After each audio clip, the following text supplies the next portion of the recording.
welcome to the 5th class of TSD Mindfulness. This class is the temperamental body is a mirror of how we interface with the world around us. It's actually more than just a mirror. It is how we, excuse me one second here. It is how we interface with the world around us. Interface is defined as a point where two systems meet and interact. So the temperamental body is one of these systems, and then we have the whole world around us, which is another set of systems, and so it's where they meet, and that's a lot of what we'll talk about today. But first we'll do some review. In the last class we talked about the second teaching on trust, which is divine flow can be wholeheartedly trusted. An example of this is a force swooping in and guiding you to take a particular action. Maybe this is something that you've experienced in your own life, just felt like this force just coming in and just felt really moved to do something. So that's an example of divine. The purpose of connecting with divine flow is to feel supported, to feel renewed, and with direction. Last class we also talked about logic. And that logic is sometimes correct and sometimes not. And so just to go back on that a little bit, so this logic is a personal logic that we have within our mental field that we've created throughout our lives. And this logic is sometimes correct and sometimes it's not, as far as what is best for our highest interest. Instinct is the same. Instinct is sometimes valuable and sometimes not. We get that instinctual urge. Sometimes it really is something that's good for us and sometimes it's not. But divine flow is different. Divine flow is always correct and always valuable. We also talked about how our will can aid in waiting and trusting, and the reason waiting and trusting is important is because that's how we can move into this divine flow, is by waiting and trusting, and we need to use our will to do this. And it's really important to talk about will and what we can apply, we should, which is good to apply our will to. It's really good to have a spiritual teaching, spiritual practice that addresses what to do with your will, because we all have it. So we all need to know what to do with it. So as far as waiting and trusting, when we wait, we use our will to stop us from jumping ahead of ourselves and instead simply be in the moment. So that's one way that we can use our will for trusting, and when for waiting. And when we trust, we can use our will to disengage from our logic and steady our gut and to be in our heart. So that's mindfulness, right? That is taming our mental field, soothing our gut field, and dwelling in our heart field. So we can use our will to bring us along on that process. That's a little general, and then we get into more specifics of how to use your will in those stages. I also defined the temperamental body and explained that our mental, gut, and heart fields work together to drive our inclinations and emotions. So let's go over that for a second. So the temperamental body, right, made up of the mental field, the gut field, and the heart field. And they work together to drive our inclinations and our emotional responses. So that's why we call it the temperamental body, because the temperament are our inclinations and our emotional responses. Since these fields work together, the temperamental body is a system. And we talked about that last time. These are different three parts of a working system. And that's important to know and to see it that way. And it's important because systems are everywhere. So we need to know that this part of this energetic thing that's going on in our being is a system in itself. I explained that the mental field is made up of beliefs, mental emotions, creative ideas, desires, and even more. And these aspects work together to create another system. So then we've got like this subsystem. The mental field's its own system, the gut field's its own system, the heart field's its own system. So then we've got these systems within a system. I mentioned the relationship between the mental field and the brain. The mental field relies on the brain's circuitry to process information. So you can think of the mental field as the software, the brain as the hardware. So they're not the same, but they work together. And we discussed the difference between the mental field and the mind. The mind is more similar to consciousness, and it can move. The mental field is fixed. The mental field is there. The gut field is there. The heart field is there. They don't move around. The mind is what moves. Our consciousness moves between these fields. So it's important to know this distinction between the mind and the mental field. However, in our culture, the mental field and the mind field are often one and the same because our consciousness is usually in our mental field because of the way our culture has developed. We're really super focused around the mental field, and we really identify with that part of ourselves. And so our consciousness is often there primarily, not totally, but a lot. But but we can move our mind. So now we're going to go ahead and start talking about new information. Okay, so that's the end of the review, and we were talking about the first list on the third tier of the teachings of TSD mindfulness teachings, and that first list is the fields of the temperamental body, the 3 fields of the temperamental body. Last week we started with the mental field and went into detail about that. Today we're going to talk about the gut field and the heart field in more depth. The gut field is located at the solar plexus, which is a complex set of nerves found in the pit of the stomach and is part of the sympathetic nervous system. The gut field is in relationship to the solar plexus just in the same way the mental field is in relationship to the brain. The gut field relies on the physical structure of the solar plexus to create responses. So thoughts, specifically decisions and beliefs, are the responses in the mental field. I think we talked about that last time. But impulses are the response of the gut field. The gut field responds in a binary way. These impulses are binary. Binary meaning on-off, just 2 options. And these 2 options for the gut field are contentment, because all is preserved, because the gut wants everything to be preserved, or discomfort, because certain aspects of life are at risk for changing. So the responses are either comfort or discomfort, on, off, this binary response. The clearest and most pronounced feeling of discomfort that the gut expresses is the fear of you or someone you are close to. The most intense response that you will get from the gut field because it's about preservation, and that's like the biggest thing to preserve is life. Preserve your life. Preserve the life of those around you. Death is one of the most monumental changes you will experience, and the gut field responds very strongly. The gut field can be associated with instinct, but what separates instinct from thought is that instinct is something that we are born with as opposed to something we learn during our life.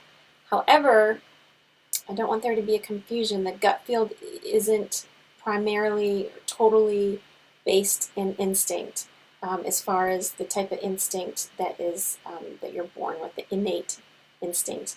The gut also responds to as a result of your life experience.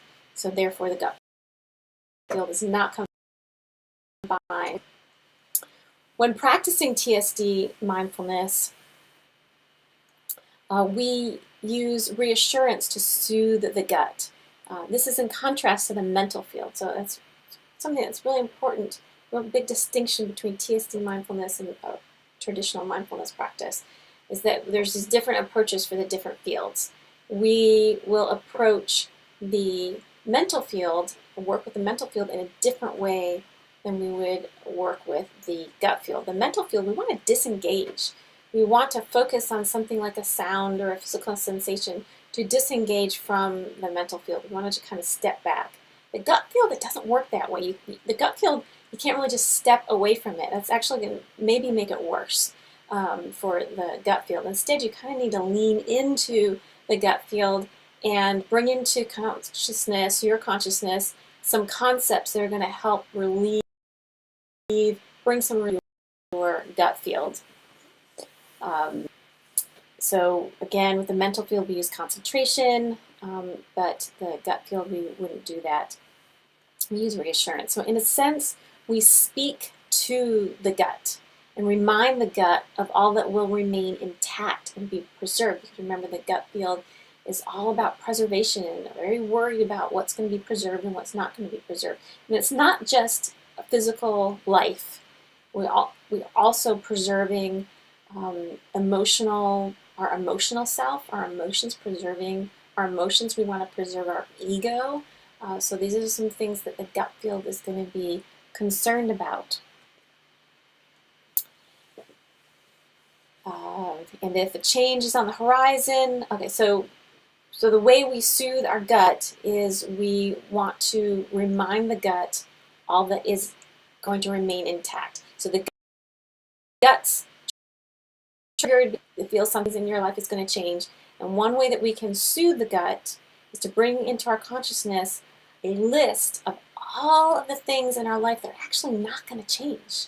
Because even though this one thing might change, there's definitely all these other things in your life, and you can bring this into your consciousness, that are going to stay the same.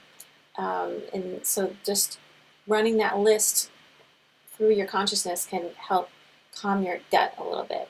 Another thing that you can do to help soothe your gut is to say something like, and bring this idea into your consciousness, that if this change does happen, it's for your highest interest, and so it's a good thing. Okay, and this part of the practice is, about tuning into yourself and trusting what comes through. There might be something completely different that I haven't mentioned that you feel, and it's going to help soothe your gut. It's really what your gut needs to hear in that moment. The most important point to know about the gut field in regards to TSD mindfulness is that we need to soothe our gut field as well as our mental field to move our consciousness into the heart field. All right, so that's the practice. Taming the mind, soothing the gut, and moving and dwelling into the heart field. It's also important to note that the gut field drives your behavior and your relationships with the people and the things in your life, just like the mental field. We talked about that last time, that the role that these fields play in your relationships. The gut field, it plays a role. It affects your relationships with everything. We have everything that's in your world, you have a relationship with. And so the way the gut field responds is going to affect that. The actions you take to save your life, to save your own life, that's going to affect your relationships. That's a big one, right? If your life is in danger, how do you respond? How do you express yourself? So that's going to affect your relationships. That's kind of like a big one. But something that's more like normal day-to-day is the way you express yourself to keep your emotions preserved, for example. Or how do you express yourself to preserve your ego? These expressions, which are driven by your gut field, affect your relationships. So what might be an example? If you are in an office, you share an office with someone, and something's come up that's feels like your emotions aren't going to be preserved, like you feel like you might break down a little bit, or maybe lose your temper a little bit. The way you express yourself, what follows after that, is really going to affect that relationship, right? So that's just one of many, many, many examples of how your gut field can affect these relationships. Despite popular belief, our mind or our mental field, really, more correctly, our mental field, is not solely responsible for our peaceful state or lack thereof. Instead, all three fields of the temperamental body affect our state. So that's another important distinction between the traditional mindfulness practice and TSD mindfulness practice, is that in traditional practice, we're really focused on taming the mind and how that affects your experience.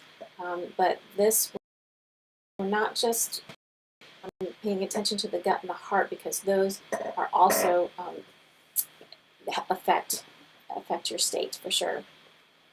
I'm just going to take this website off here.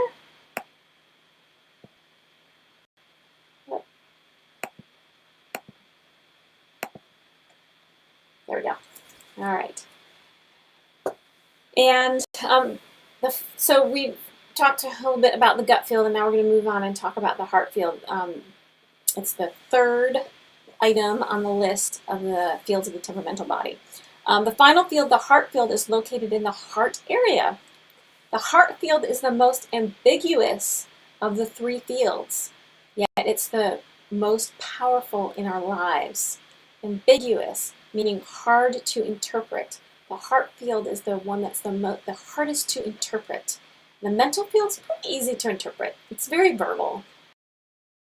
Lots of words. We can pretty much, if we have a decent mindfulness practice, we can pretty much get a sense of what's going on in that mental field. And the gut field is also pretty easy to notice. It's very physical. It's very fear, no fear based. It's pretty. It's not too difficult to figure out what's going on in the gut. The heart, on the other hand, is more ambiguous and but harder to interpret, and that's where also the waiting and the trusting plays an important role in that. All right, so let's consider a seesaw. A seesaw as a metaphor for the temperamental body to better understand the heart field. The mental field and the gut field are on either end of the seesaw. They work in tandem, pulling us between simulate change, analyze outcomes, and put plans into action to make change. That's a mental field, right? The mental field's all about simulate change, analyze, make plans, make action plans. That's going on the mental field. And then on the other end of the spectrum, we have the gut field, which is keep everything in our life exactly the way it is, right? So they're kind of like these opposites, and they can balance each out a little bit. The middle of the seesaw is the pivot point, representing the heart. And so the heart is the crux of our experience. It's where that crux sits, right there where the heart is. And so it's pivotal. The heart is pivotal. It's an important concept. Pivotal. So when we tame our mental field and soothe our gut field, we balance the seesaw. And the seesaw isn't like a perfect metaphor, because you can have your mental field and your gut field like both up, right? They could be both up, not necessarily like going like this all the time. It could both be very stimulated. See that pivot point.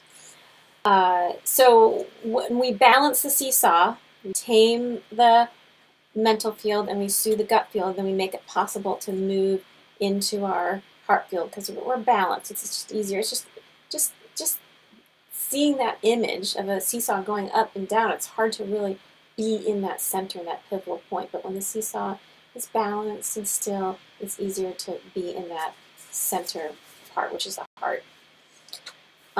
In the heart exists the reality of our experience. It is where old pain resides, as well as true joy.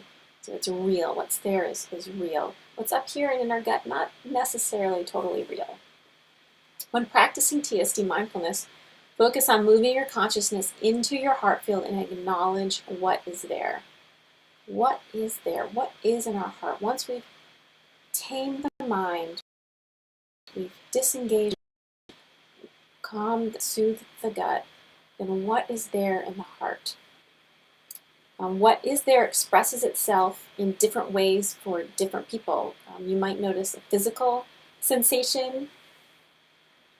You might notice rhythmic energy, or you might notice a heart emotion you're experiencing in the present moment. The rhythmic energy is probably the most abstract of the three expressions that I listed. The rhythmic energy often expresses itself as a symbol. So let's see a way that I could explain this. If you've done hypnotherapy, you've seen symbols probably in your mind, in your mental field, right? They've come up and they've been symbolic and they've made meaning for you with your hypnosis or hypnotherapy experience. So imagine that that's